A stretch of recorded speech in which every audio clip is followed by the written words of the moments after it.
السلام علیکم ورحمۃ اللہ وبرکاتہ۔ الحمدللہ ان الحمدللہ نحمده ونستعینه ونستغفره ونعوذ باللہ من شرور انفسنا ومن سیئات اعمالنا من يهده الله فلا مضل له ومن يضلل الله فلا هادي له واشهد ان لا اله الا الله واشهد ان محمدا عبده ورسوله اما بعد فان خیر الحدیث کتاب اللہ وخیر الهدی هدی محمد صلی اللہ علیہ وآلہ آلہ وسلم وشر الامور محدثاتها وكل محدثة بدعة وكل بدعة ضلالة وكل ضلالة في النار۔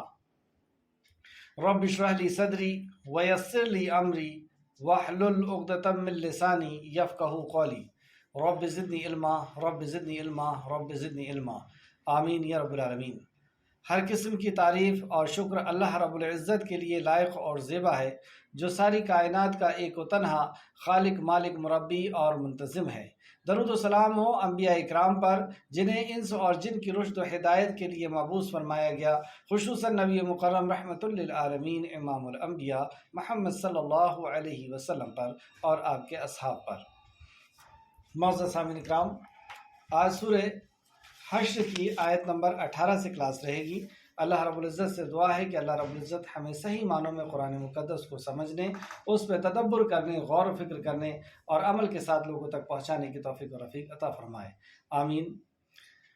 اعوذ باللہ من الشیطان الرجیم۔ یا ایہا الذین آمنوا اتقوا اللہ ولتنظر نفس ما قدمت لغد واتقوا اللہ ان اللہ خبیر بما تعملون۔ یا ایہا الذین آمنوا، اے وہ لوگوں جو ایمان لائے ہو۔ اللہ رب العزت نے دو مطالبے کیے انسانیت سے، ایک عام لوگوں سے مطالبہ، یا ایہا الناس، یا ایہا الناس اتقوا، لوگوں سے مطالبہ یہ کیا کہ وہ ایمان لائیں، اور ایمان والوں سے پھر اپنے حکم کو اللہ رب العزت نے ان سے پورا کروانے کا ان کو حکم دیا۔ یعنی ایمان والوں کو ہی اللہ نے کہا ہے کہ نماز پڑھو، ایمان والوں کو کہا ہے کہ روزہ رکھیں، ایمان والوں کے لیے ہی ساری شریعت ہے۔ تو یا ایھا الذین آمنوا، اے وہ لوگوں جو ایمان لائے ہو، آمنوا اتقوا اللہ، اللہ رب العزت سے ڈرو، اللہ کا تقوی اختیار کرو۔ اللہ سے ڈر سے کیا مراد ہے کہ اللہ رب العزت کی ایسی معرفت ہو، ایسی پہچان ہو، اللہ رب العزت کی عظمت کو ایسا وہ جاننے والا ہو کہ اللہ کی نافرمانی سے وہ ڈرے، اس سے ایسی محبت ہو کہ اس کی نافرمانی کا ڈر ہو، اور اس کے عذاب سے، اس کی پکڑ سے، اس کی ناراضگی سے کا وہ جاننے والا ہو، تاکہ اللہ رب العزت سے وہ ڈرے اس کی نافرمانی کرنے میں۔ یا ایھا الذین آمنوا اتقوا اللہ، اے لوگوں جو ایمان لائے ہو، اللہ سے ڈرو۔ وَلْتَنْظُرْ نَفْسٌ مَا قَدَّمَتْ لِغَدٍ، اور ہر شخص کو دیکھنا چاہیے کہ اس نے کل کے لیے کیا آگے بھیجا ہے۔ کل کے لیے کیا آگے بھیجا ہے سمران؟ کل یعنی مرنے کے بعد کی زندگی، مرنے کے بعد کی زندگی کے لیے اس نے کیا بھیجا ہے، اور آج کی زندگی جو ہم آج جی رہے ہیں، اور کل کی زندگی، مرنے کے بعد کی زندگی کے لیے اس نے کیا آگے بھیجا ہے۔ ہم سب جانتے ہیں کہ ہم نے آگے کیا بھیجا ہے۔ کس قدر، اگر ہم اب بیٹھ کر کے غور کریں کہ ہم نے کس قدر گناہ کیے ہیں، کس قدر اللہ رب العزت کی نافرمانیاں کیے ہیں۔ پہلا حکم اللہ رب العزت نے جو دیا، اقرأ باسم ربک الذی، اپنے رب کو جان، علم کا حاصل کرنا، اس میں کوتاہی۔ جب علم نہیں ہوا تو پھر اس پہ ایمان بھی نہیں ہوگا، اور ایمان نہیں ہوگا تو پھر اس پہ عمل بھی نہیں ہو سکتا۔ تو شریعت کے اوپر علم نہ ہونے کی وجہ سے شریعت کے اوپر ایمان نہیں، اور ایمان کے بعد پھر عمل نہیں۔ پھر کس طریقے سے کتنے حرام کام سرزد ہوئے، عمل ہوئے۔ تو ہم نے کیا بھیجا ہے اس کے بارے میں ہمیں خیال ہونا چاہیے، ہماری نظر ہونا چاہیے، اور ہر شخص کو دیکھنا چاہیے، مطلب وہ اس کے اوپر اس کی نظر ہو کہ اس نے کیا کیا ہے آگے۔ اس لیے اللہ رب العزت سے ڈرنا ہے کہ اللہ رب العزت کل حشر کے میدان میں اپنے سامنے حاضر کرے گا، اور ہمارے اعمال جو ہم نے بھیجے ہیں وہ اسے دکھائے گا، اس کا حساب و کتاب ہوگا۔ اس کے مطابق جزا اور سزا ہوگی. اور ہر شخص کو دیکھنا چاہیے کہ اس نے کل کے لیے آگے کیا بھیجا ہے. واتقوا اللہ، اور اللہ تعالیٰ سے ڈرو، اللہ سے ڈرو. ان اللہ، کیوں ڈرو؟ ان اللہ خبیر بما تعملون، کہ بے شک اللہ خوب خبر، اللہ کو خوب خبر ہے جو تم عمل کرتے ہو. اللہ رب العزت سے کوئی چیز چھپی ہوئی نہیں ہے. جو کچھ تم عمل کرتے ہو اللہ رب العزت کو اس کی خوب خبر ہے. تو دیکھیے دو وجہ یہاں پہ بتائی گئی، اور اللہ رب العزت سے ڈر کے بارے میں کہا گیا. کیوں ڈرو؟ کیونکہ تمہیں جاننا چاہیے کہ تمہیں مرنے کے بعد حاضر ہونا ہے، اور تمہیں دیکھنا چاہیے کہ تم نے کل کے لیے کیا بھیجا ہے. اور بے شک اللہ کو خوب خبر ہے جو تم عمل کرتے ہو. اللہ رب العزت سے کوئی چیز چھپی ہوئی نہیں ہے.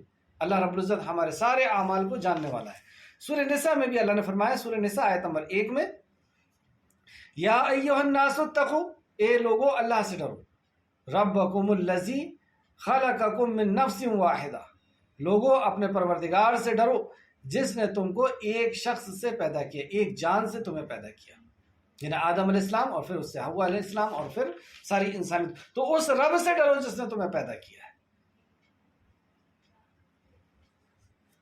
تو یہاں پہ تقوی کا اللہ رب العزت نے حکم دیا، اور تقوی کے ساتھ ہی ساری کامیابی ہے. اللہ رب العزت ہم سب کو متقی بنا دے، تقوی والا بنا دے. آمین رب العالمین. آیت نمبر 19، وَلَا تَكُونُوا كَالَّذِينَ نَسُوا اللَّهَ فَانسَاهُمْ أَنفُسَهُمْ أُولَٰئِكَ هُمُ الْفَاسِقُونَ، اور ان کی طرح نہ ہو جاؤ جنہوں نے اللہ کو بھلا دیا. اللہ کو بھلا دیا یعنی وہ کوئی کام کر رہے ہیں، کوئی عمل کر رہے ہیں، لیکن وہ اللہ کو بھول کر کے عمل کر رہے ہیں کہ اللہ دیکھ رہا ہے، اللہ جان رہا ہے، اللہ اس کا حساب لے گا، اللہ اس کی پکڑ کرے گا. کئی لوگ ہوتے ہیں جو گناہ کرتے ہیں لیکن وہ غافل ہیں، بھول گئے ہیں اللہ رب العزت کو کہ اللہ رب العزت اس گناہ کی پکڑ کرتا ہے. تو دنیا میں بھی پکڑ ہوتی ہے اس کی بعض دفعہ، اور آخرت میں تو اس کی پکڑ ہونا ہے. اور دنیا میں اگر اللہ رب العزت نے پکڑ لیا یعنی اللہ رب العزت نے اس کے اوپر رحم کر دیا، اس کے اوپر احسان کر دیا، تاکہ اس پکڑ سے اور پکڑ لے اور پھر اس کو توبہ کی توفیق دے دے. تو گویا کہ اللہ نے اس کے اوپر احسان کر دیا کہ اس کو دنیا میں اس گناہ سے پکڑ لیا تاکہ وہ اللہ سے توبہ کرے، اور یہ اللہ کی قربت کا ایک ذریعہ بن جاتا ہے. تو جو اللہ رب العزت کو بھول کر کے زندگی جی رہا ہے، دنیا کو ہی سب کچھ اس نے سمجھ لیا ہے، اور وہ نافرمانی کرنے پہ بھی اللہ رب العزت سے نہیں ڈرتا، تو اس کے تعلق فرمایا وَلَا تَكُونُوا كَالَّذِينَ نَسُوا اللَّهَ فَانسَاهُمْ أَنفُسَهُمْ، اور اس کی طرح نہ ہو جاؤ، مطلب ایسے مت بن جاؤ، ان کے جیسے نہ ہو جاؤ جنہوں نے اللہ کو بھلا دیا. اللہ کو بھول کر کے وہ زندگی گزار رہے ہیں. وہ اللہ دیکھ انہیں رہا ہے، یا اللہ پکڑ کرنے والا ہے، یا آخرت میں انہیں اٹھانے والا ہے، وہ سب بھول کر کے زندگی گزار رہے ہیں. تو اللہ نے انہیں اپنے آپ سے بھلا دیا. تو اس کا نتیجہ کیا ہوا؟ جو اللہ رب العزت کو بھول کر کے زندگی جیتا ہے اس کے نتیجے میں یہ ہوا تو اللہ نے انہیں اپنے آپ سے بھلا دیا. وہ اپنے آپ سے بھول گئے، یعنی دنیا میں ایسے ڈوب گئے اور کہ آخرت کو وہ بھول گئے ہیں.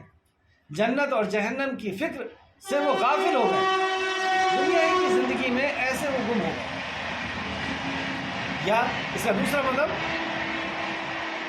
کہ کاروبار میں ایسا ڈوب گئے ہیں، دنیا کو حاصل کرنے میں ایسا ڈوب گئے ہیں کہ نہ ان کو اپنی صحت کا خیال ہے، نہ کھانے پینے کا ہوش ہے، نہ سکون کا ان کو فکر ہے، اور بے وقت سونا، بے وقت جاگنا، اور نہ اپنا جسم کا خیال رکھنا کہ اس کو ڈاکٹر کو دکھانا ہے، نہ رشتہ داروں کا خیال رکھنا. یعنی وہ دنیا کو حاصل کرنے کے لیے اپنے آپ تک کو بھول گئے.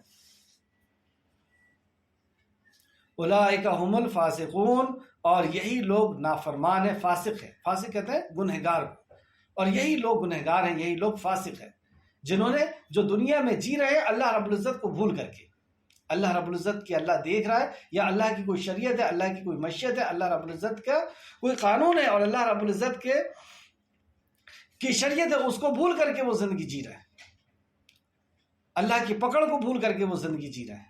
تو اللہ رب العزت نے انہیں اپنے آپ سے بھلا دیا، یعنی وہ اپنے انجام سے بھولے ہوئے کہ اس کا انجام ان کو دنیا میں کیا ہوگا، آخرت میں کیا ہوگا، اور دنیا کمانے کے لیے یہاں تک کہ وہ اپنے آپ تک کو بھول کر کے جی رہے ہیں۔ یہی لوگ گنہگار ہیں، یہی لوگ فاسقون ہیں۔ لا یستوی اصحاب النار و اصحاب الجنت، اصحاب الجنت هم الفائزون۔ لا یستوی اصحاب النار، آگ والے یعنی وہ لوگ جو آگ والے ہیں، اور باغ والے یعنی جنت والے کبھی برابر نہیں ہو سکتے۔ جنت ہی کامیابی ہے، جنت والے ہی کامیابی۔ اصحاب الجنت هم الفائزون، یہ لوگ کامیاب ہیں۔ تو جنت والے اور جہنم والے یہ دونوں برابر نہیں ہو سکتے۔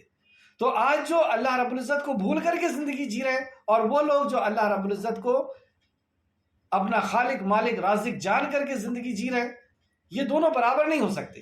جو اللہ رب العزت کے مطیع اور فرما بردار ہیں وہ لوگ، اور جو نافرمان ہیں وہ لوگ، یہ دونوں برابر نہیں ہو سکتے۔ نہ دنیا کی زندگی میں ان کو ویسا سکون و اطمینان مل سکتا ہے، نہ قبر کے اندر، نہ حشر کے اندر، نہ اسی لیے یہاں پہ فرمایا کہ آگ والے اور جنت والے دونوں برابر نہیں ہو سکتے، جہنم والے اور جنت والے دونوں برابر نہیں ہو سکتے۔ اور کامیاب کون ہے؟ کامیاب وہی ہے جو اللہ کو یاد کر کے اور اللہ رب العزت کو جان کر کے زندگی جی رہا ہے۔ تو جنتی ہی کامیابی ہے، جنت ہی جو اصل میں جہنم کے عذاب سے بچا لیا گیا، بس وہی کامیاب ہے۔ آیت نمبر 21، لو انزلنا هذا القرآن على جبل لرأيته خاشعا متصدعا من خشية الله وتلك الأمثال نضربها للناس لعلهم يتفكرون۔ لو انزلنا هذا القرآن، خطاب نبی کریم صلی اللہ علیہ وسلم سے، اے نبی اگر ہم اس قرآن کو کسی پہاڑ پر نازل کرتے تو آپ دیکھتے کہ وہ اللہ کے خوف سے دب جاتا، پھٹ جاتا، یعنی وہ ریزہ ریزہ ہو جاتا۔ پہاڑ جنہیں ایسے پتھریلی چیز، سخت چیز، وہ بھی اللہ رب العزت کے کلام کو اگر سنتا، اللہ رب العزت کے کلام کو اگر جانتا، اس کے اوپر اگر نازل کیا جاتا، تو وہ اللہ رب العزت کے احسانات کو جاننے کے بعد، اللہ رب العزت کی عظمت کو جاننے کے بعد، اللہ رب العزت کی کبریائی کو جاننا، اللہ رب العزت کی معرفت کو حاصل کرنے کے بعد، اللہ رب العزت کے حکم کے سامنے وہ بھی ریزہ ریزہ ہو جاتا، وہ پھٹ پڑتا، گر پڑتا۔ یعنی یہ لوگ جو اللہ رب العزت کے کلام کو سننے کے بعد بھی اس کے سامنے نہیں جھک رہے ہیں، یعنی یہ پتھر سے بھی زیادہ سخت ہو گئے۔ پتھر کے تعلق سے اللہ رب العزت نے سورہ بقرہ آیت نمبر 74 میں بھی فرمایا، اور بے شک پتھر تو بعض ایسے ہوتے ہیں کہ ان میں سے چشمے پھوٹ پڑتے ہیں۔ مطلب پتھر بھی ایسے ہوتے ہیں کہ بعض دفعہ ان کے وہ پھٹ جاتے ہیں اور اس میں سے پانی نکلنے لگتا ہے، چشمے پھوٹ جاتے ہیں۔ اور بے شک بعض ایسے ہوتے ہیں کہ پھٹ جاتے ہیں، اور بے شک ان میں سے پانی نکلنے لگتا ہے، اور بے شک بعض ایسے ہوتے ہیں کہ اللہ کے خوف سے گر پڑتے ہیں۔ یعنی پتھر کے اندر بھی حواس ہوتا ہے، پتھر کے اندر بھی جان ہوتی ہے۔ اور آج ہمارا سائنس اس بات کو مانتا ہے کہ جس چیز کے اندر گروتھ ہے اس کے اندر جان ہے۔ تو پتھر بھی، اور ویسے بھی آپ نے دیکھا کہ نبی کریم صلی اللہ علیہ وسلم جس کھجور کے درخت سے یا ٹہنی سے ٹیک لگا کر کے خطبہ دیا کرتے تھے، اور ایک دفعہ ایک انصاری خاتون نے آپ کے لیے ممبر کو بنوا کر کے پہنچایا، اور اس پیڑ کو یا اس ٹہنی کو وہاں سے جب ہٹا دیا گیا تو صحابہ فرماتے ہیں کہ وہ ایسا سسک رہا تھا، ایسا رو رہا تھا کہ جیسے بچے کے رونے کی آواز ہو۔ یعنی اس کے اندر بھی جان ہے، اور وہ اللہ رب العزت کے کلام کو، نبی کے فرمان کو سنتا تھا، اس سے وہ سکون و اطمینان حاصل کرتا تھا، لیکن جب اسے ہٹا دیا گیا تو وہ اس طریقے سے رونے لگا تھا۔ تو یہ پیڑوں کے اندر بھی جان ہوا کرتی ہے۔ اور بھی دوسری جگہ اللہ رب العزت نے فرمایا کہ میں نے جتنی بھی چیزیں پیدا کی ہے اس کو جوڑے سے پیدا کیا، مطلب جو اگنے والی چیزیں وہ بھی جوڑے سے پیدا کی ہے، یعنی اس کے اندر میل اور فیمیل بھی ہے، اور اس کے اندر جان بھی ہے۔ تو پتھر کے اندر بھی جان ہوتی ہے، اور وہ بھی اللہ رب العزت کی عظمت سے اگر اللہ اس کو کلام کو نازل کرتا تو وہ بھی پھٹ پڑتا، یعنی اللہ رب العزت کی عظمت کو سن کر کے۔ لیکن افسوس کہ آج مسلمان اس کو سننے کے لیے تیار نہیں ہے۔ واقعی اگر وہ قرآن کو سنے تو اس کا دل بھی نرم ہوگا، لیکن بعض دل ایسے ہوتے ہیں، جیسے آپ نے دیکھا مشرکین مکہ، قرآن ان کے سامنے پڑھا گیا لیکن اس کے بعد بھی ان کا دل، تو اللہ نے فرمایا ثم قست قلوبکم، ان کے دل سخت ہو گئے، پتھروں سے بھی زیادہ سخت ہو گئے۔ اور دل کب سخت ہوتے ہیں؟ دل ہوتے ہیں سخت گناہوں کی وجہ سے۔ گناہ کی چادر جب ان کے اوپر چڑھتے جاتی ہے تو یہ سخت ہوتے چلے جاتے ہیں۔ اور جب دل سخت ہو جاتا ہے، ابن عباس فرماتے ہیں کہ پھر کوئی نصیحت اور وصیت ان کے اوپر اثر نہیں کرتی۔ تو یہ وہ کلام ہے کہ اگر اس کو پہاڑ کے اوپر بھی نازل کیا جاتا تو وہ بھی ریزہ ریزہ ہو جاتا۔ لو انزلنا هذا القرآن على جبل لرأيته خاشعا متصدعا من خشية الله وتلك الامثال۔ اے نبی، اگر ہم اس قرآن کو کسی پہاڑ پر نازل کرتے تو آپ دیکھتے کہ وہ اللہ کے خوف سے دب جاتا، پھٹ جاتا۔ اور یہ مثالیں ہم لوگوں کے لیے بیان کرتے ہیں، شاید کہ وہ غور و فکر کریں۔ یہ اللہ رب العزت نے اگزامپل دے کر کے بتایا کہ شاید کہ تم غور و فکر کرو۔ اور واقعی اگر قرآن ہمارے دل کے اوپر اتر جائے یا ہم اس کو دل کے اوپر لینے لگ جائیں تو انشاءاللہ تعالی ہماری زندگی کے اندر بدلاؤ آ جائے گا۔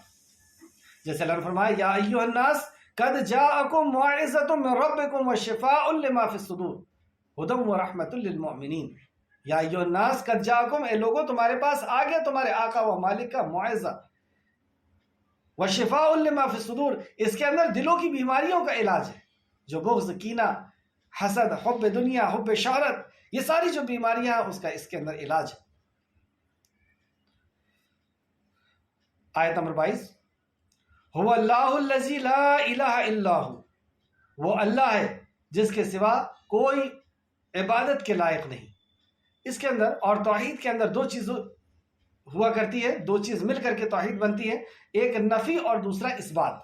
نفی یعنی انکار، باطل معبود کا انکار، مخلوق کا انکار، مخلوق کی عبادت کا انکار، مخلوق سے ہونے کا انکار، اور الا اللہ، اس بات کی صرف اور صرف اللہ رب العزت سے ہوگا۔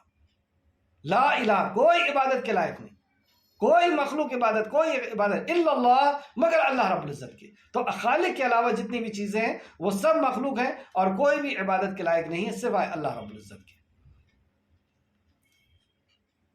اور یہ ایسا عظیم کلمہ ہے کہ جس کے تعلق سے آتا ہے کہ ابلیس کی بھی اس سے، جب بندہ پورے اخلاص کے ساتھ، سمجھ بوجھ کے ساتھ اس کا علم حاصل کرنے کے بعد، لا الہ کا بھی علم ہم کو حاصل کرنا، لا الہ کا صرف ہم یہ مطلب سمجھتے ہیں کہ اللہ کے علاوہ کوئی عبادت کے لائق نہیں، مطلب ہم نے سمجھ لیا۔ اگر ایسا ہوتا تو اللہ رب العزت نے سورہ محمد آیت نمبر 19 کے اندر فرمایا فَاعْلَمْ أَنَّهُ لَا إِلَهَ إِلَّا اللَّهُ، فَاعْلَمْ، پس تم علم حاصل کرو، لا الہ الا اللہ، کہ اللہ کے علاوہ کوئی عبادت کے لائق نہیں۔ تو اللہ کے علاوہ کوئی عبادت کے لائق نہیں، یہ بول دینا یا یہ سمجھ لینا علم نہیں ہے۔ اس کی گہرائی کو، اس کے تقاضے کو، اس کے مطلب و مفہوم کو ہم کو جاننا ہوگا، سمجھنا ہوگا کہ اللہ کے علاوہ کوئی عبادت کے لائق نہیں کا کیا مطلب ہے۔ تو وہ اللہ الذی لا الہ الا اللہ الا ہوا، اللہ وہ ہے، اللہ وہ ہستی ہے کہ اس کے سوا کوئی عبادت کے لائق نہیں۔ المالک، اب یہاں سے اللہ رب العزت کی چند صفات کا ذکر ہو رہا ہے۔ اللہ کی صفات آپ اکثر قرآن مقدس کے اندر پڑھتے ہیں اور اکثر و بیشتر آیتوں کے اندر بھی اللہ رب العزت کی صفات آتی ہے۔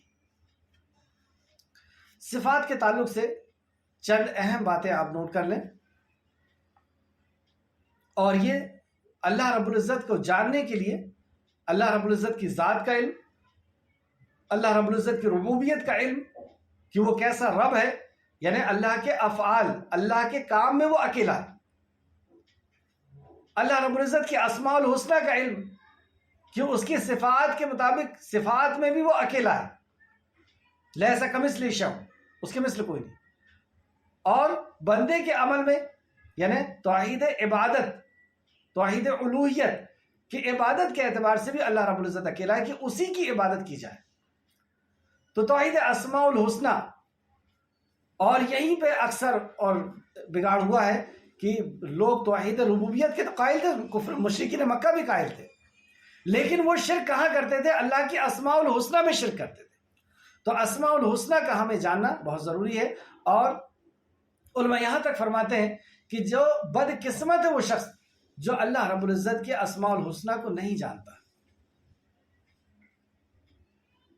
اور یہ کیسے ہو سکتا ہے کہ کوئی بندہ اللہ رب العزت سے محبت کرتا ہو، جیسے ہم کسی سے محبت کرتے ہیں اور ہم اس کے نام کو نہیں جانتے؟ ایسا ہو سکتا ہے؟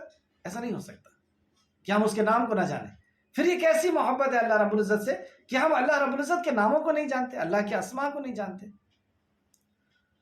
تو اللہ رب العزت کی اسما میں، اللہ کے نام میں ایک اہم بات یہ ہوتی ہے کہ جو اللہ رب العزت کا نام ہوتا ہے وہی اس کی صفت بھی ہوتی ہے.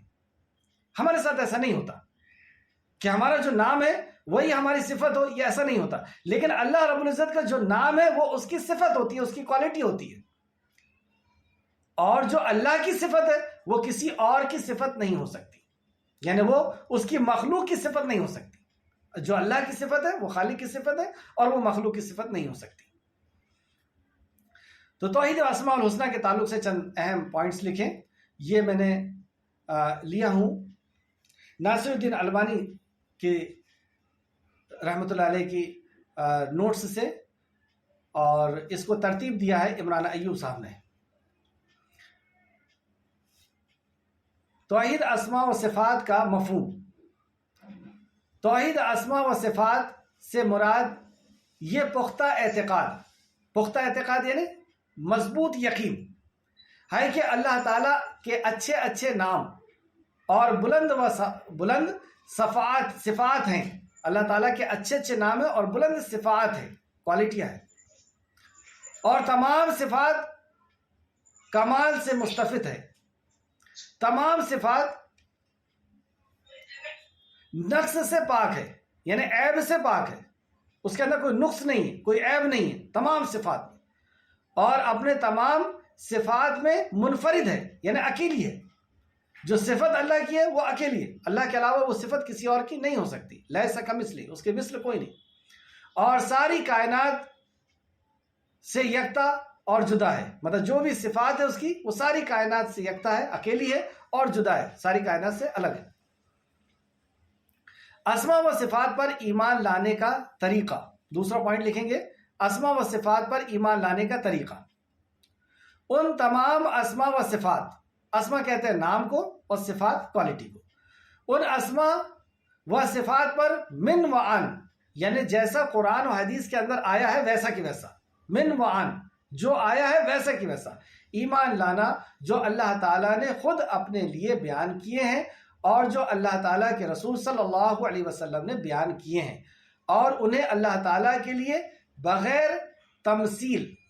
ابھی تمثیل کیا ہوتی ہے انشاءاللہ تعالیٰ میں آگے اس کو نوٹ کراؤں گا. یہاں صرف آپ لکھیں نمبر 1 بغیر تمثیل، یعنی اللہ رب العزت کے نام میں تمثیل نہیں کر سکتے، اور بغیر تاقیف، اور تیسرا بغیر تعطیل، اور چوتھا بغیر تحریف کے ثابت کرنا. مطلب اللہ رب العزت کو ان کے ناموں کو ان چاروں سے الگ رکھنا، اس کے بغیر صفات کرنا. اب یہ تمثیل کسے کہتے ہیں؟ اللہ سبحانہ تعالیٰ کی صفات کو مخلوق کے مشابہ قرار دینا، یعنی اس عمل کو تمثیل کہتے ہیں. اللہ سبحانہ تعالیٰ کی صفات کو مخلوق کے مشابہ سمجھنا، کہ جیسی اللہ کی صفت ہے ویسی ہی مخلوق کی بھی صفت ہے. اور مخلوق کے اندر ساری مخلوق آ گئی، انبیاء، صدیقین، شہداء، صالحین، فرشتے، اور ساری مخلوق، جماعتات، نباتات، حیوانات، ہر مخلوق آ گئی.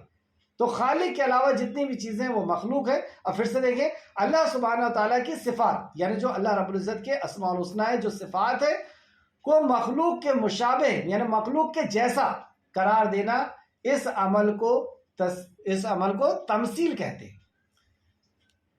جیسے اللہ اولاد دیتا ہے اور ہم یہ سمجھیں کہ مخلوق بھی یا فلاں شخص بھی اولاد دیتے ہیں. اللہ سنتا ہے اور ویسے ہی فلاں شخص بھی سنتا ہے. جیسے اللہ رب العزت ساری مخلوق کی بات کو ایک ساتھ سنتا ہے. کوئی کالے پہاڑ کے نیچے کوئی کالی چیٹی چل رہی ہے تو وہ عرش پہ بلند ہے، اور اس کے باوجود اس کی قدموں کی آہٹ کو وہ سنتا ہے.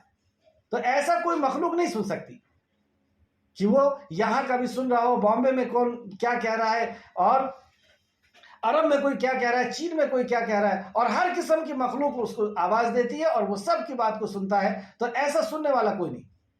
اور اگر کسی نے یہ سمجھا کہ یہ بھی سنتا ہے، اللہ بھی سنتا ہے، فلاں بھی سنتے ہیں، اللہ بھی اولاد دیتا ہے، فلاں بھی دیتا ہے، اللہ بھی دیکھتا ہے اور فلاں بزرگ بھی مجھے دیکھ رہے ہیں، اللہ آتا ہے اور جیسے مخلوق آتی ہے ویسے اللہ آتا ہے، تو گویا کہ اس نے تمثیل کیا، یعنی اللہ رب العزت کو کہ جیسا اس نے کسی اور کو سمجھا، اس کے مشابہ سمجھا، اس کے جیسا سمجھا. تو اس کو تمثیل کہتے ہیں، اور تمثیل ہم اللہ رب العزت کے نام کے لیے ہرگز استعمال نہیں کر سکتے۔ تعقیف اللہ سبحانہ تعالیٰ کی صفات کی کیفیت بیان کرنا، اللہ کی صفات کی کیفیت بیان کرنا، یعنی اس عمل کو تعقیف کہتے ہیں۔ اللہ سبحانہ تعالیٰ کے ہاتھ ہیں اور ہم اس کی کیفیت کو بیان کریں کہ کیسے ہیں۔ اللہ کلام کرتا ہے، کیسے کرتا ہے؟ اللہ کا وجہ ہے، چہرہ ہے، کیسا ہے؟ اللہ دیکھتا ہے، کیسا دیکھتا ہے؟ تو اللہ نازل ہوتا ہے، کیسے نازل ہوتا ہے؟ اللہ کا ہاتھ ہے، یعنی اس کی کیفیت کو بیان کرنا کہ کیسا ہے، کیسے ہاتھ ہے اور کیسا بیان کرتا ہے۔ یہ کیفیت کیسی ہے کو ہم نہیں اس کو معلوم کرتے، ہم نہیں جانتے کہ اس کی کیفیت کیا ہے۔ تو جیسی اس کی کیفیت کیسی ہے، جیسی اس کی شان کو لائق ہے۔ تو کیفیت کیسی ہے وہ ہم نہیں معلوم، لیکن اس کا ہمیں انکار بھی نہیں۔ بعض لوگ ایسے ہیں جو اس کا انکار ہی کر دیتے ہیں، کیفیت کا، یعنی اللہ کا ہاتھ ہے، اللہ کا پیر ہے، اس کا ہی انکار کر دیتے ہیں، جبکہ اللہ رب العزت نے کلام کے اندر فرمایا ہے کہ اس کا وجہ ہے، اس کا چہرہ، اس کا کلام، اس کا ہاتھ ہے، وہ دونوں ہاتھوں سے اس نے آدم کو بنایا۔ تو وہ ہاتھ ہے، لیکن کیسے ہے اس کی کیفیت مجہول، جیسی اس کی شان کو لائق ہے۔ لیسا کمثلہ، اس کے مثل کوئی نہیں۔ جب اللہ نے کہہ دیا کہ اس کے مثل کوئی نہیں، تو اب ہم جو بھی ذہن کے اندر چیز بنائیں گے تو اس کے مثل وہ نہیں ہے۔ ٹھیک ہے، تو یہ ہوتی ہے تعقیف۔ ایک ہوتا ہے تفویض، اللہ کی صفات کا معنی نہیں لینا۔ ہم معنی نہیں لیں گے۔ کچھ لوگ ایسا بولتے ہیں کہ ہم اس کا معنی نہیں لیں گے، مطلب وہ رحمان ہے لیکن کیسا، وہ ہم اس کا معنی نہیں لیں گے۔ اس کا ہاتھ ہے لیکن کیسا، ہم اس کا معنی نہیں لیں گے۔ تو ہم معنی نہیں لیں گے، صفات کے معنی سے ہی ہمیں کوئی لینا دینا نہیں۔ کچھ لوگوں کا ایسا کہنا ہے کہ ہم کو صفات کے معنی سے ہی کوئی لینا دینا نہیں، ہم معنی لینا، یعنی رحمان ہے، رحیم ہے، کریم ہے، لیکن کیسا ہے وہ ہم اس کو نہیں لیں گے۔ تو اس سے بھی ہمیں اللہ کی صفات سے اس کو دور رکھنا ہے۔ چوتھا تعطیل اللہ سبحانہ تعالیٰ کی صفات کا ہی انکار کرنا، یعنی سرے سے ہی نہ ماننا، ساری صفات کا انکار کر دینا۔ یہ بھی اللہ کے کلام کے خلاف ہوگا، کیونکہ اللہ رب العزت نے صفات بیان کی ہے اور کوئی شخص اس صفات کا ہی انکار کر دے، اس کو کہتے ہیں تعطیل۔ تحریف کرنا، حرف یحرف تحریف آپ نے سنا ہوگا کہ یہودی اور نصرانی نے کتابوں میں تحریف کر دیا یعنی اس سے بدل دیا، معنی کو تبدیل کر دیا۔ معنی کو تبدیل کرنے کی 2-3 شکلیں ہوتی ہیں، یعنی لفظ کو بدل دینا، یا لفظ کو ہٹا دینا، یا لفظ بھی ہے اور اسے ہٹائے بھی نہیں ہے لیکن اس کے معنی کو چینج کرنا۔ تو یہ معنی کو چینج کرنا یہ ہوتا ہے تعویل، جس کو تحریف بھی کہتے ہیں۔ تو معنی تبدیل کرنا، جیسے اللہ سبحانہ تعالیٰ کی صفات کے معنی کو بدل دینا۔ جیسے ہاتھ ہے تو اللہ رب العزت کا ہاتھ ہے، ہاتھ آیا، وجہ آیا، چہرہ آیا، تو ہاتھ سے مراد یہ لیتے ہیں کہ اللہ کی طاقت کہنا، یا اللہ کے قبضے قدرت میں کہنا۔ بھئی ہاتھ ہے تو آپ کو ہاتھ ہی اس کا معنی کرنا ہوگا اور وہی سمجھنا ہوگا، لیکن اس کی کیفیت مجہول ہے۔ اس کی کیفیت کیسی ہے وہ ہم نہیں جانتے۔ ہاتھ ہے، اس کے مثل کوئی نہیں، یہ بھی ہمارے عقیدہ ہونا چاہیے کہ اس کے مثل کوئی نہیں۔ تو فرشتے، کچھ لوگ ہاتھ کے تعلق سے کہتے ہیں کہ اس کا ہاتھ ہی ہے نا، اس کے فرشتے ہیں، نہیں، جو آیا ہے من وعن، جو قرآن اور حدیث کے اندر آیا ہے اس کو ویسے کی ویسے ہی ہم کو سمجھنا ہے۔ نہ لفظ ہم کو بدلنا ہے، نہ معنی کو ہم کو بدلنا ہے، نہ لفظ کو معنی کو ہٹانا ہے، نہ اس کا انکار کرنا ہے، نہ اس کی کوئی اور کیفیت بیان کرنا ہے، جس کو کہتے ہیں تعویل کرنا یا تحریف کرنا، بدل دینا۔ اس سے بھی ہمیں گریز کرنا ہے۔ جیسے اللہ کا غصہ ہے تو کچھ لوگ کہتے ہیں غصے سے مراد اللہ کا عذاب ہے۔ کیوں؟ جب غصہ آئے تو ہم غصہ ہی ویسا کی ویسے ہی لینا جو قرآن کے اندر آیا ہے یا حدیث کے اندر آیا ہے. اللہ ہنستا ہے تو ہنسنے سے مراد اللہ رب العزت کی رحمت نہیں لے سکتے ہم. اللہ ہنستا ہے تو بس ہنستا ہے، اس کو جیسا ہے ویسے ہی ماننا ہے. اب ان سب کے اوپر ایک آیت کو ہم سمجھ سکتے ہیں کہ لیسا کمثلہ شیء، کہ اللہ کے مثل کوئی نہیں. وہ سمیع البصیر، وہ سنتا ہے نا، تو سنتا ہے تو ہم اس کو سننے میں ہی لیں گے. اب اس تعلق سے 4 پوائنٹ اور نوٹ کریں گے. نمبر 1، اللہ تعالیٰ کی تمام نام حسنہ اور تمام صفات عالیہ ہے. جیسے سورہ اعراف آیت نمبر 180 کے اندر اللہ فرماتا ہے، اور اللہ کے اچھے اچھے نام ہیں، تم اسے ان کے ساتھ پکارو اور انہیں چھوڑ دو جو ان کے ناموں میں الحاد کرتے ہیں، یعنی کجروی اختیار کرتے ہیں، تحریف کرتے ہیں، یا اس کو بدلنے کی کوشش کرتے ہیں، یا انکار کرتے ہیں، یا اس کو کسی اور معنی میں تبدیل کرنے کی کوشش کرتے ہیں. تو ایسے کرنے والوں سے اپنے آپ کو ہٹا لو. پھر سے آیت کو دیکھیں، آیت نمبر 180، اور اللہ کے لیے اچھے اچھے نام ہیں اور ان ناموں کو ہمیں دعا میں پکارنا چاہیے. تم اسے ان کے ساتھ پکارو کہ اے رحمان رحم کر، اے کریم کرم کر، اے غفور معاف کر دے، اور انہیں چھوڑ دو جو ان کے ناموں میں الحاد کرتے ہیں، یعنی اللہ کے ناموں میں اضافہ وغیرہ کرتے ہیں یا اس کو بدلنے کی کوشش کرتے ہیں. ان قریب انہیں اس کا بدلہ دیا جائے گا جو وہ عمل کرتے ہیں. اللہ کے ناموں کو میں تمثیل کر رہے ہیں یا تقریف کر رہے ہیں، تعطیل کر رہے ہیں یا تحریف کر رہے ہیں، تو اس سے بچنا ہے. سورہ نحل آیت نمبر 60 میں اللہ فرماتا ہے، اللہ کے لیے تو بہت ہی بلند صفت ہے، یعنی اس کے ہر صفت مخلوق کے مقابلے میں اعلیٰ و برتر ہے. مثلا اس کی قدرت لامتناہ ہے، اس کا علم وسیع ہے، اور اس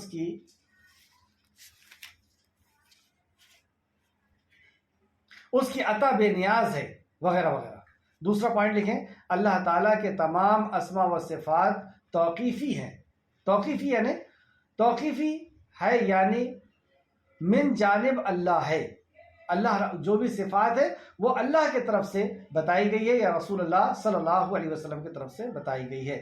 عقل کو اس میں کوئی بھی دخل نہیں. جو صفات اللہ کی بتائی گئی ہے ہم اس میں کچھ بھی اپنے عقل کا دخل نہیں کر سکتے. جیسے سورہ اسراء یعنی بنی اسرائیل آیت نمبر 36 کے اندر اللہ فرماتا ہے 36، جس بات کی تجھے خبر نہ ہو اس کے پیچھے مت پڑ. اللہ نے حکم دے دیا جس کی تجھے خبر نہیں اس کے پیچھے مت پڑ. تو اللہ نے کہہ دیا نا لیسا کمثلی، اس کے مثل کوئی نہیں، تو اس کے مثل بنانے کی ہمیں علم نہیں دیا گیا تو ہمیں اس کے پیچھے نہیں پڑنا. تیسرا پوائنٹ لکھیں گے، اللہ تعالیٰ کے اسماء و صفات کا معنی معلوم جبکہ کیفیت مجہول. یہ پوائنٹ کو اچھے سمجھ لیں. اللہ تعالیٰ کی اسماء و صفات کا معنی معلوم ہے، اس کی میننگ معلوم، جبکہ اس کی کیفیت مجہول ہے. وہ کیسا ہے یہ مجہول ہے. جیسے سورہ طٰہٰ آیت نمبر 110 کے اندر اللہ فرماتا ہے، جو کچھ ان کے آگے پیچھے ہے اسے اللہ ہی جانتا ہے. جو کچھ ہمارے آگے پیچھے ہے وہ اللہ ہی جانتا ہے. مخلوق اس اللہ کا اپنے علم سے احاطہ نہیں کر سکتی. اللہ کے علم کا کوئی مخلوق احاطہ نہیں کر سکتی. سورہ بقرہ آیت نمبر 140 میں اللہ نے فرمایا، سورہ بقرہ آیت نمبر 140، آپ کہہ دیجئے کہ کیا تم زیادہ جانتے ہو یا اللہ جانتا ہے.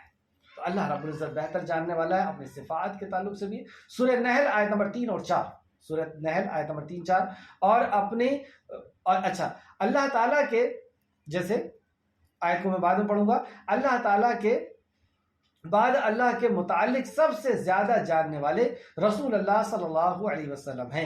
چنانچہ ارشاد باری تعالیٰ ہے، اللہ فرماتا ہے کہ وہ اپنے خواہشات سے کوئی بات نہیں کہتے، وہ تو وہی کہتے ہیں جو وحی الہی ہے. تو اللہ اور اللہ کے رسول صلی اللہ علیہ وسلم کے ذریعے سے جو ہمیں صفات ملی ہے اور جیسا اس حکم ملا ہے ہمیں منوان ویسے ہی ماننا ہے. اللہ تعالیٰ کی صفات مخلوق کی صفات، چوتھا پوائنٹ لکھیں گے، اللہ تعالیٰ کی صفات مخلوق کی صفات سے منفرد ہے، الگ ہے. اللہ تعالیٰ کی صفات مخلوق کی صفات کے مانند نہیں، مطلب جیسی نہیں. سورہ شعراء آیت نمبر 11، لیسا کمثلہ شیء وہو السمیع البصیر، کہ اس کے مثل کوئی چیز نہیں، اس کے جیسی کوئی چیز نہیں، اور وہ سننے والا اور دیکھنے والا ہے. یہاں پر دیکھیں آپ ساری جو بد عقیدیاں ہیں اس کو سب کو یہ ایک آیت ہی ختم کر دیتی ہے کہ اس کے مثل کوئی نہیں. تو اب اس میں تحریف نہیں کر سکتے، بدل نہیں سکتے، انکار بھی نہیں کر سکتے، کیونکہ اللہ کہہ رہا ہے وہ سمیع ہے، سن رہا ہے. تو سننے کا ہم انکار بھی نہیں کر سکتے، دیکھتا ہے تو دیکھنے کا انکار بھی نہیں کر سکتے، لیکن کیسا سن رہا ہے، کیسا اس کا ہاتھ ہے، کیسی اس کی آنکھ، یہ ہم نہیں جانتے. لیسا کمثلہ، اس کے مثل کوئی نہیں، اور نہ ہی ہم اس کا انکار کر سکتے. جیسے بعض لوگوں کو دعوت دیتے ہوئے اور ایک شلوک پڑھتے ہیں، نتسیہ پرتیما استی، اس کی کوئی پرتیما نہیں. بالکل غلط ہے. پرتیما نہیں یعنی کچھ بھی نہیں ہے، وہ کوئی چیز ہی نہیں ہے، لیکن کیسا ہے وہ ہم نہیں جانتے.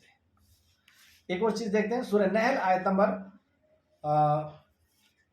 74. اللہ کے لیے مثالیں مت بیان کرو. اس میں اللہ نے فرمایا اللہ کے لیے مثالیں مت بیان کرو. بلا شبہ اللہ تعالیٰ جانتا ہے اور تم نہیں جانتے. مثالیں بیان کرتے نا کہ بادشاہ تک پہنچنے کے لیے وزیر لگتا ہے اور چھت کے اوپر چڑھنا ہے تو سیڑھی لگے گی. یہ مثالیں اللہ کے لیے نہیں. اللہ رب العزت تو سننے والا ہے، جاننے والا ہے، وہ تو شہرک سے بھی زیادہ قریب ہے. تو جب اللہ قریب ہے تو اس کو پھر سیڑھی لگا کے چڑھنے کی کیا ضرورت ہے؟ تو یہاں پہ بھی اس آیت کے اندر فرمایا اللہ کے لیے مثالیں مت بیان کرو، بلا شبہ اللہ تعالیٰ جانتا ہے اور تم نہیں جانتے. اللہ سب کچھ جانا. سورہ اخلاص کے اندر آیت نمبر 4 میں اللہ فرماتا ہے وَلَمْ يَكُنْ لَهُ كُفُوًا أَحَدٌ، اس کا کوئی ہمشر نہیں. نہ ہمشر نہیں یعنی اس کا کوئی شریک نہیں ہے. اس کا شریک نہیں ہے اس کی ذات کے اعتبار سے، اس کی ربوبیت کے اعتبار سے، اس کی الوہیت کے اعتبار سے، اور اس کے اسماء الحسنہ کے اعتبار سے. کسی بھی چیز میں کوئی شریک نہیں، نہ ذات میں، نہ صفات میں، نہ ربوبیت میں رب ہونے کے اعتبار سے، نہ الوہیت میں عبادت کے اعتبار سے. اب ان چاروں چیزوں سے الگ کر کے ہم اللہ رب العزت کے تعلق سے جانیں گے. اللہ فرماتا ہے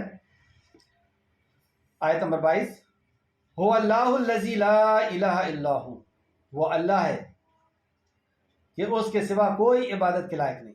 لا الہ، کوئی عبادت کے لائق نہیں، الا اللہ، مگر اللہ کے. اس بات اور نفی دونوں. عالم الغیب، وہ علم رکھتا ہے غیب کا. تو غیب کا علم اگر اللہ کی صفت ہے تو وہ کسی اور کی نہیں ہو سکتی. غیب یعنی چھپی ہوئی بات جو ہمارے حواس سے دور ہو، نہ ہماری مطلب جیسی جس کے جو نہ ہم حواس یعنی جس سے ہم چیزوں کو جانتے ہیں، جیسے آنکھ سے دیکھ کر کے جانتے ہیں، چھو کر کے جانتے ہیں، سونگ کر کے جانتے ہیں. تو کسی بھی چیز سے، جیسے پردے کے پیچھے کیا ہے، دیوار کے پیچھے کیا ہے، فلاں شہر میں کون ہے، کہاں دل میں کیا چیز چل رہی ہے، تو یہ غیب ہے اور غیب کا جاننے والا اللہ ہے. تو جو صفت اللہ کی ہے وہ اگر کسی مخلوق کی صفت کو ہم تصور کریں گے گویا کہ ہم نے اسماء الحسنہ میں شرک کیا. اور شرک ایسا گناہ ہے جو پچھلی ساری نیکیوں کو ختم کر دیتا ہے. شرک ایسا گناہ ہے جو ابدی آواز جہنم کے اندر داخل کر دیتا ہے، یعنی وہ ہمیشہ ہمیشہ کے لیے جہنم رسید کر دیا جاتا ہے. شرک ایسا گناہ ہے جو دائرہ اسلام سے خارج کر دیتا ہے. شرک ایسا گناہ ہے جو جس کے اوپر جنت کو اللہ رب العزت حرام کر دیتا ہے، اور اس کے بے شمار قباحت ہم سب جانتے ہیں. تو عالم الغیب، وہ غیب کا جاننے والا ہے. وہ شہادہ، اور وہ شاہد ہے، اور وہ حاضر کا جاننے والا ہے. وہ غیب کا بھی جاننے والا ہے اور وہی حاضر کا بھی جاننے والا ہے. وہ الرحمن الرحیم، اور وہ رحمان ہے اور وہ رحیم ہے. اب وہ رحمان ہے تو کوئی اور رحمان نہیں ہو سکتا. اگر ہمارے ذہن میں یہ بات آ رہی ہے کہ ماں بھی رحم کرتی ہے تو ماں کے اندر اللہ رحم ڈالتا ہے تو وہ رحم کرتی ہے. اور اس بات کی دلیل ہے اناتھ آشرم کہ اگر ماں کے دل میں اللہ نے رحم نہیں ڈالا، اس ماں نے اس بچے کو اناتھ آشرم میں لے جا کر کے دے دیا. تو اللہ کئی بار آپ دیکھتے ہیں آپ پریشانی کے اندر ہیں، کوئی آپ کو مدد کرنے کے لیے تیار نہیں ہے، لیکن اللہ رب العزت جب چاہتا ہے تو ایک اجنبی آدمی بھی آپ کے آ کر کے مدد کرتا ہے. تو اصل میں رحمان ہے، وہ رحم اپنے رحم میں سے کسی کو عطا کرے اور پھر وہ رحم کرتا ہے. اصل جو رحمان ہے وہ اللہ رب العزت ہے، الرحمن الرحیم، اور وہی بہت زیادہ رحم کرنے والا اور رحمان ہے اور وہی رحیم ہے. هو اللہ الذی لا الہ الا ہو، پھر اس کی تکرار کہ اللہ کے علاوہ کوئی عبادت کے لائق نہیں. اللہ وہ ذات ہے کہ اس کے سوا کوئی معبود نہیں، کوئی عبادت کے لائق نہیں. المالک وہ بادشاہ ہے، المالک القدوس السلام المؤمن المحیمن العزیز الجبار المتکبر سبحان اللہ اما یشرکون هو اللہ الخالق البارع المصور له اسماء الحسنى یسبح له ما فی السماوات والارض وهو العزیز الحکیم۔ المالک وہ بادشاہ ہے، یعنی پورا بادشاہت اسی کی ہے، اسی کا قانون، اسی کا حکم چلتا ہے۔ قرآن کے اندر ایک جگہ فرمایا کہ یہ کتمیر کے بھی مالک نہیں، یعنی یہ کھجور اور گٹھلی کے بیچ میں جو چھلکا ہوتا ہے یہ اس کے بھی مالک نہیں۔ کھجور کے گٹھلی میں جو سوراخ یا گڈھا جیسا ہوتا ہے، دبا ہوا ہوتا ہے، یہ اس کے بھی مالک نہیں۔ مکھی ان کے سامنے سے اگر ان کا چڑھاوا لے کر کے چلی جائے تو یہ اس کا بھی اختیار اور مالک نہیں کہ اس سے اپنی چڑھاوے کو واپس چھین سکے۔ تو مالک جو ہے وہ اللہ رب العزت ہے۔ امر قدری یعنی جو تقدیر کے اندر جو امر ہے اس کا بھی مالک وہی ہے، کب پیدا کرنا ہے، کب موت دینا ہے، کیا رزق دینا ہے، کیا کرنا ہے اس کے ساتھ۔ اور امر قدری اور امر شرعی، امر شرعی یعنی شریعت کا امر بھی اللہ رب العزت کی طرف سے، کیا حلال ہوگا کیا حرام ہوگا۔ اور اللہ رب العزت کے امر کو چھوڑ کر کے، اللہ کے حکم کو چھوڑ کر کے اگر کسی اور کے حکم کو مان رہے ہیں کہ میرے معاشرے میں یہ چلتا ہے، میری نفس یہ چاہتی ہے، میرا فلاں یہ چاہتے ہیں، تو یہ بھی چیز سمجھ لیں کہ وہ اللہ رب العزت کو المالک، وہ قانون، وہ بادشاہ ہے، اسی کی بادشاہت ہے۔ القدوس، القدوس نہایت پاک ہے، ہر عیب سے پاک ہے۔ جو بھی یہ لوگ عیب لگاتے ہیں، اور عیب لگانا کیا ہے کہ اللہ رب العزت کے علاوہ کسی اور کے پاس جانا، گویا کہ وہ یہ باور کرا رہا ہے، وہ یہ اعلان کر رہا ہے کہ اللہ نہیں دے سکتا اس لیے میں فلاں کے پاس جا رہا ہوں، اللہ نہیں سن۔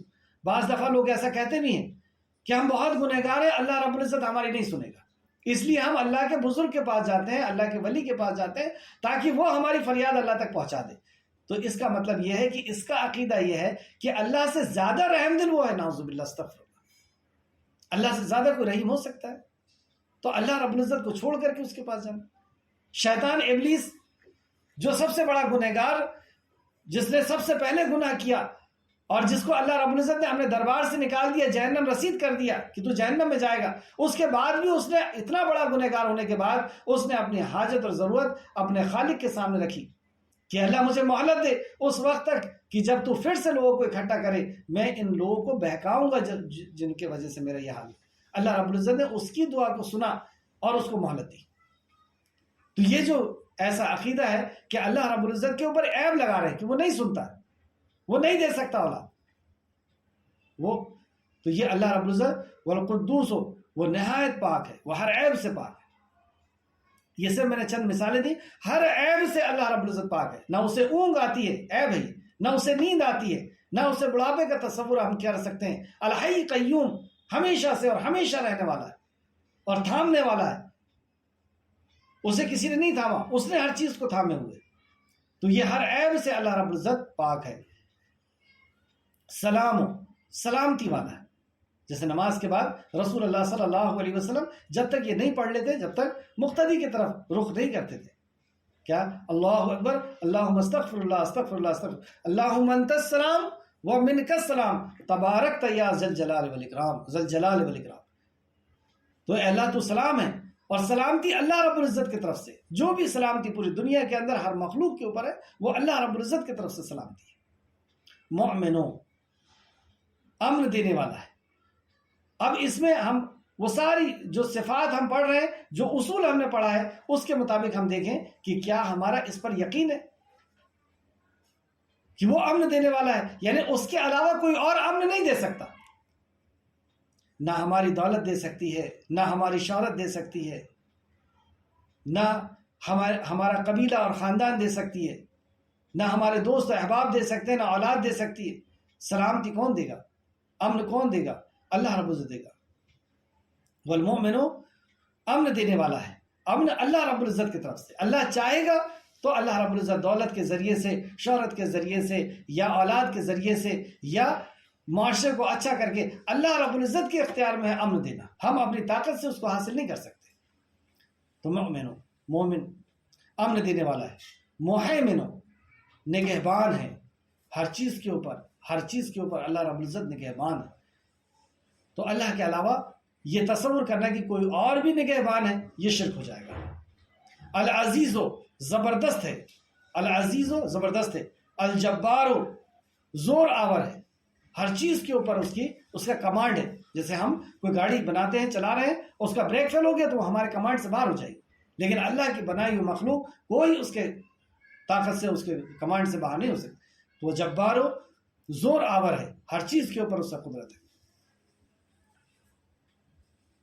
متکبر وہ بڑائی والا ہے، بڑائی اس کی چادر ہے. متکبر وہ بڑائی والا ہے. سبحان اللہ اما یشرکون وہ پاک ہے اللہ اس سے جو وہ شرک کرتے ہیں. اللہ رب العزت اس عیب سے پاک ہے کہ وہ شرک کرتے ہیں، یعنی شریک کرتے ہیں، یعنی اللہ کو مانتے ہیں اور اللہ کے ساتھ اللہ کے جیسا کسی اور کو بھی مانتے ہیں. شریک کرنا، جیسے ہم کہتے ہیں کہ ہم نے اپنی دکان میں فلاں کو شریک کر لیا، ہم نے اپنے گھر میں فلاں کو شریک کر لیا، ہم نے اپنے خاندان میں فلاں کو شریک کر لیا. تو اللہ رب العزت کو مانتے ہیں، یعنی وہ نماز بھی پڑھتے ہیں، روزہ بھی رکھتے ہیں، حج زکوٰۃ بھی کرتے ہیں، لیکن اللہ کے ساتھ جو اللہ کی صفات ہے اس میں وہ کسی اور کو شریک کرتے ہیں. اللہ کی عبادت میں وہ کسی کو شریک کرتے ہیں، یا اللہ رب العزت کی ربوبیت میں اللہ رب کسی کو شریک کرتے ہیں. تو اللہ رب العزت ان کے شرک سے پاک ہے. تو پاک ہے اللہ اس سے جو وہ شریک کرتے ہیں. هو اللہ الخالق البارئ المصور له اسماء الحسنى وہ اللہ ہے، خالق ہے.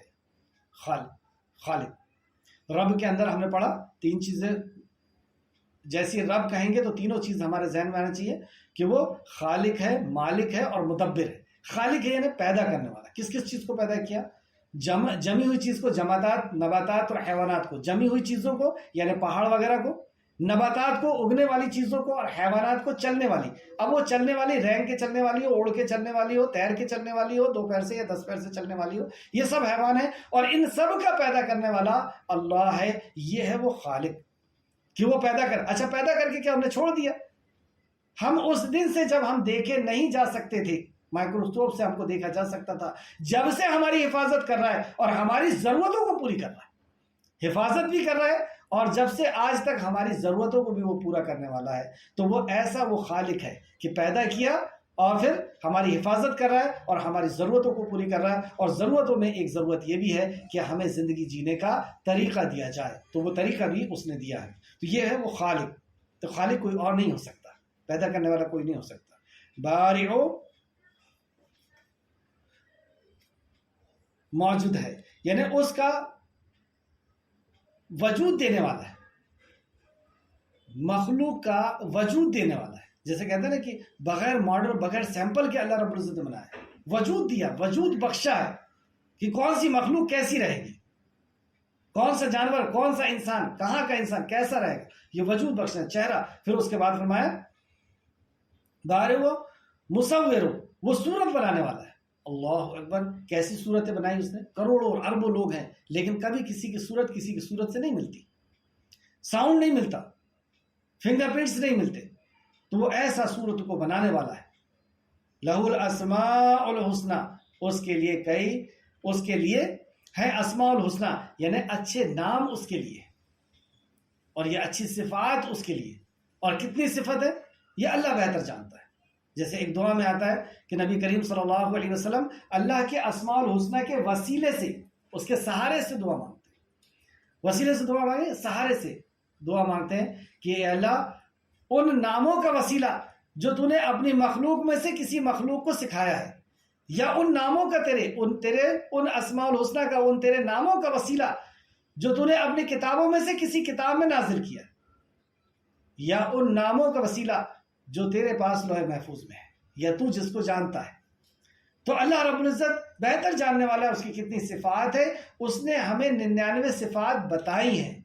رسول اللہ صلی اللہ علیہ وسلم کے ذریعے سے اللہ رب العزت نے 99 صفات بتائی، لیکن کتنی صفت ہے وہ اللہ رب العزت بہتر جانتا ہے. آگے انشاءاللہ تعالیٰ اس کی حدیث میں بتاؤں گا. اس لیے اس کے اسماء اور اس کے اچھے اچھے نام ہیں. تو ہمیں اللہ رب العزت کے اچھے ناموں کے ذریعے سے اللہ کو پکارنا چاہیے، اور ہمیں عقیدہ بھی ویسا ہی رکھنا ہے جو اللہ رب العزت کی صفت ہے وہ کسی اور کی نہیں ہو سکتی، اور اللہ سن رہا ہے، وہ دیکھ رہا ہے، وہ رزاق ہے تو وہ رزق دے گا، یہ اس کی صفت ہے رزق دینا، تو وہ رزق دے گا۔ جیسے موت کا فرشتہ ہمیں ڈھونڈ کر کے پہنچ جاتا ہے، اس طریقے سے رزق کا فرشتہ بھی ہمارے پیچھے لگا ہوتا ہے، اور وہ ہمیں کھلائے بغیر، ہمیں ضرورت پوری کرے بغیر نہیں رہتا۔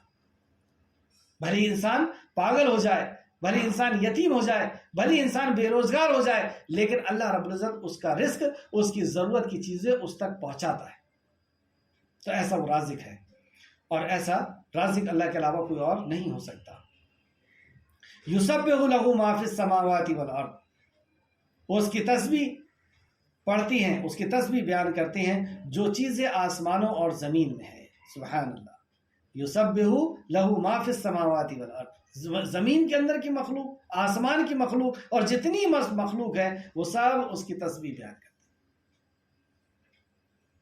وَهُوَ الْعَزِيزُ الْحَكِيمُ، وَهُوَ الْعَزِيزُ الْحَكِيمُ، اور وہ غالب ہے، اس کا پورا کمانڈ ہے، غالب ہے وہ ہر چیز پر، اور خوب حکمت والا ہے، اس سے بڑا اور اس سے زیادہ حکمت والا کوئی نہیں، وہ حکمت والا ہے، اور وہ اپنی حکمت میں سے جس کو چاہتا ہے، وہ علم والا ہے، اپنے علم میں سے جس کو چاہتا ہے جتنا عطا کرتا ہے۔ اسماء الحسنہ کے تعلق سے کہ جب ہم اسماء الحسنہ کو جانیں گے، 99 نام جو بتائے گئے ہیں۔ اچھا، صفات کے تعلق سے ایک چیز اور سمجھ لیں کہ جو اللہ رب العزت کے نام ہے وہ اللہ کی صفت ہوتی ہے، وہ اللہ کی کوالٹی ہوتی ہے، اور ویسی صفت کسی اور کی نہیں ہوتی۔ ایک بات تو یہ ہوگی۔ دوسرا ہے کہ کئی صفات اور ہیں جو نام نہیں ہوتے، جیسے اللہ لا الہ الا هو الحی القیوم لا تاخذہ سنۃ ولا نوم، لا تاخذہ سنۃ، نہ اسے اونگ آتی ہے نہ نیند آتی ہے، تو یہ صفت ہے کیا؟ یہ صفت ہے، نہ اسے اونگ اور نیند نہیں آتی ہے، اس کی کوالٹی ہے، صفت ہے، لیکن یہ نام نہیں۔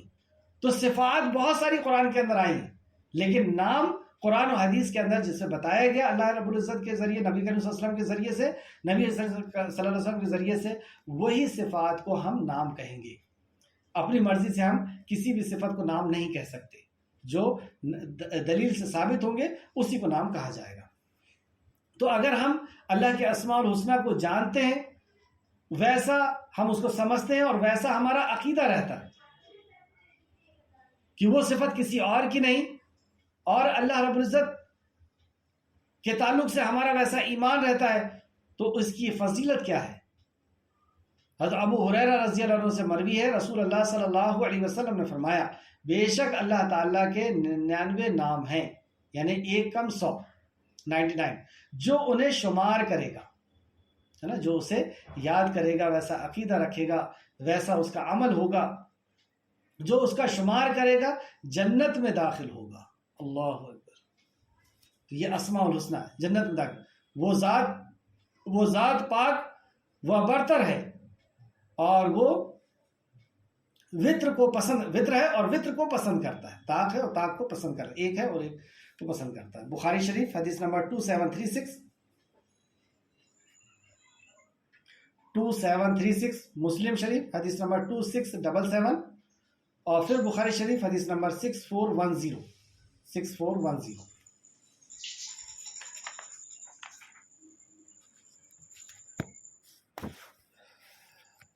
یہاں پر سورہ حشر